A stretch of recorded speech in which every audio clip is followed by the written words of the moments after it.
Hey guys, I'm Aryan and welcome to my video on quantum physics where I will be explaining what a two-dimensional quantum scattering theory is. But before I begin, I will make a distinction between classical scattering theory and quantum scattering theory. So let's begin with classical scattering theory. In order to imagine this theory, we need to see what this scattering center is. So let's say we have this scattering center, which is a nucleus in our case, and then we have this proton, which is incident from left, which is of red color, and then we see that as this proton hits the scattering center, it gets deflected into a different direction, theta. And from here we see that this proton comes in with energy E and an impact parameter B, and then it emerges at some scattering angle theta. For simplicity, let's say that the target is symmetrical about z-axis, so the trajectory remains in one plane, and that the target is very heavy, so its recoil is negligible. Hence, we have chosen nucleus as the scattering as the target and proton as the thing which hits the target. So the essential problem with this scattering theory is once you're given the impact parameter B, which is in B in our case, how do you calculate the scattering angle theta? And in general, all the solutions, like most of the solutions calculated for this, have showed that the smaller the impact parameter, the bigger the scattering angle is. But how is this different in quantum scattering theory? So instead of having particles incident on a scattering center, in quantum theory we have a plane wave or a wave packet which encounters a scattering potential and then it scatters. This might sound weird, but let's see. Like, I have created this visualization to see. So we have these orange waves, which are plane waves or wave packets incident on this scattering potential, and boom.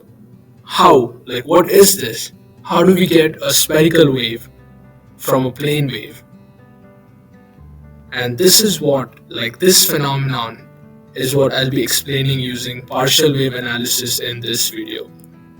We have seen, like, this phenomenon can also be solved with Born approximation, but for the purpose of this video, we'll be using partial wave analysis. And the idea here is also similar to that of a classical theory. But here, we are trying to find the scattering amplitude, which gives us the probability of scattering in a given direction theta. So, let's get started with partial wave analysis. So once we start, like when we solve problems for any quantum physics, we need a Laplacian operator for polar coordinates. Polar coordinates for our case because we're in two dimensions. So this is what our Laplacian looks like. It's basically partial of r square, r and theta square. And then we apply this Laplacian operator on our time-independent Schrodinger equation, and after applying this, the solutions are separated in r and in theta, and then we solve just for theta. Like for the purpose of first step, we keep the radial coordinates just in terms of r, and we have the theta coordinates solved as ij theta. And the calculation is pretty easy because we have spherical symmetry, like the potential is symmetric. Therefore, we can say that once the potential is separated, we are only interested in the potential of r, and potential of theta is basically like negligible or goes to zero. And hence, we get this result because it's just a normal differential equation, and j here is any integer. And but the radial equation is what's exciting for our case.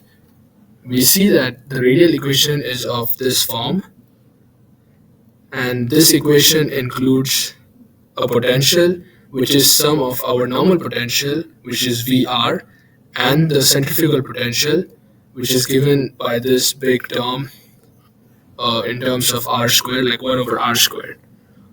And here we have u and r related as follows, where u is root r, because when we take partials with respect to root r, it gets pretty messy. Therefore, in order to save some time, we make this transformation of variables. So now we'll be solving this radial equation because we already have our spherical, or the equation for theta, and now we'll be solving the spherical equation for large r and for r where we have the centrifugal term. So let's see what the thing for large r looks like. So when we say large r, we basically mean the potential term VR and the centrifugal potential goes to 0, which in turn gives us this equation, a simple differential equation which we can solve, and the result is this for our radial coordinate for large r. And thus we can rewrite, or we can guess the overall solution for our two-dimensional scattering theory. And let's see how it's different when we include the centrifugal term. So here in this case, centrifugal term is not ignored, and then we have this equation where this is our centrifugal term, and then on solving this equation we get these two solutions, ur as a function of j kr and plus b as a function of n kr. And when we get our wave, like, we can't represent waves as these functions. Like, what are these functions? We don't even know what this is. Therefore we need a function which is linear combination of e to the negative ikr and e to the ikr. But for our case, because this is an outgoing wave, a scattered wave, we are only interested in e to the ikr. The negative term goes to 0.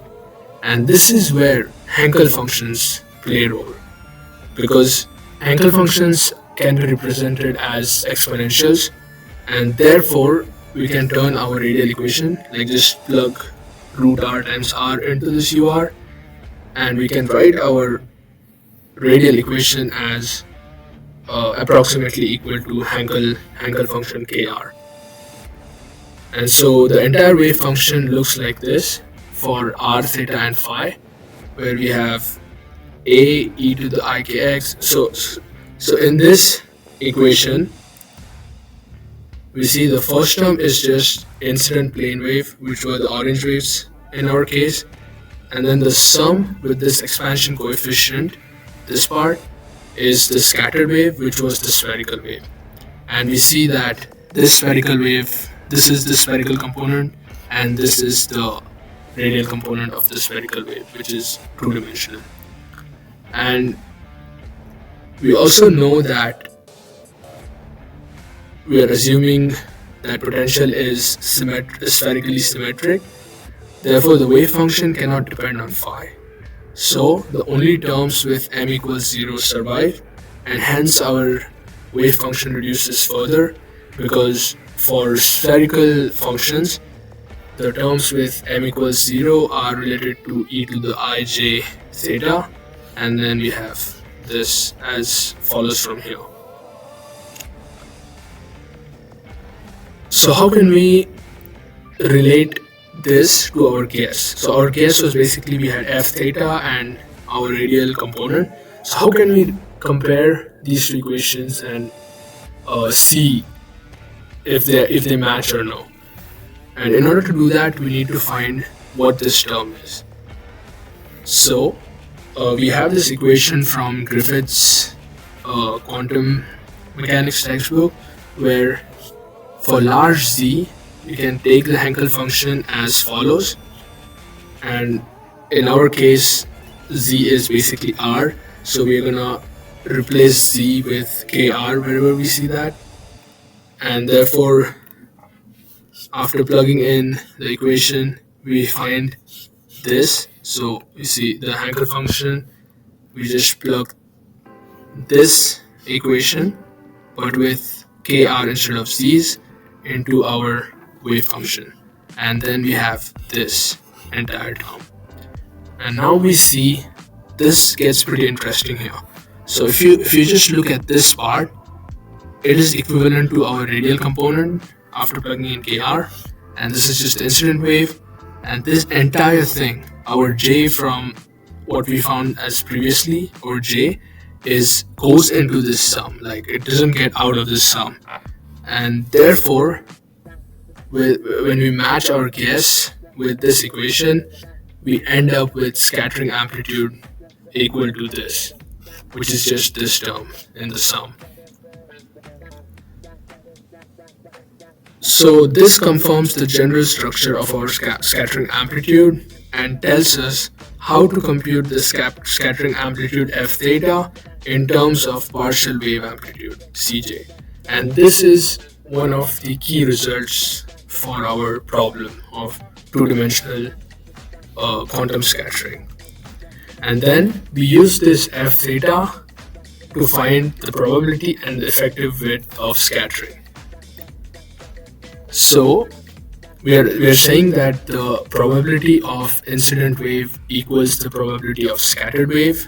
So what this equation basically means is we have a scattered wave, like dv is the volume of incident wave going in and hitting the length db at speed v for time dt. That's what the scattered wave or this entire function looks like.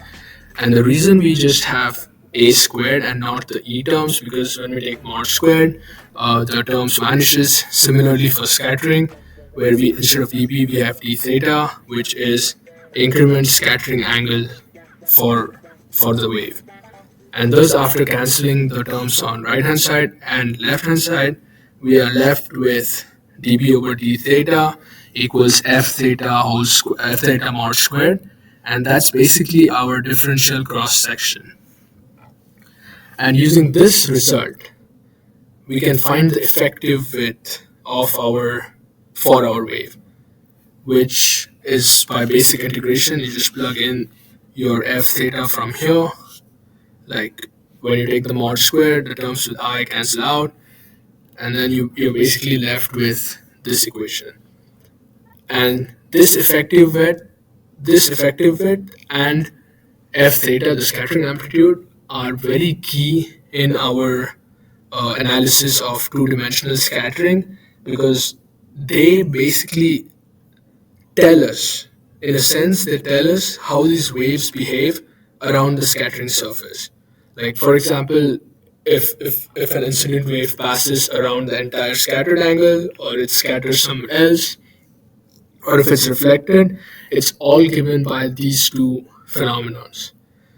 And therefore, when we solve this for a hard disk, we encounter a result that blue light gets scattered more because it has high effective width, and hence we can say that the sky is blue based on these two parameters and this phenomenon of quantum scattering.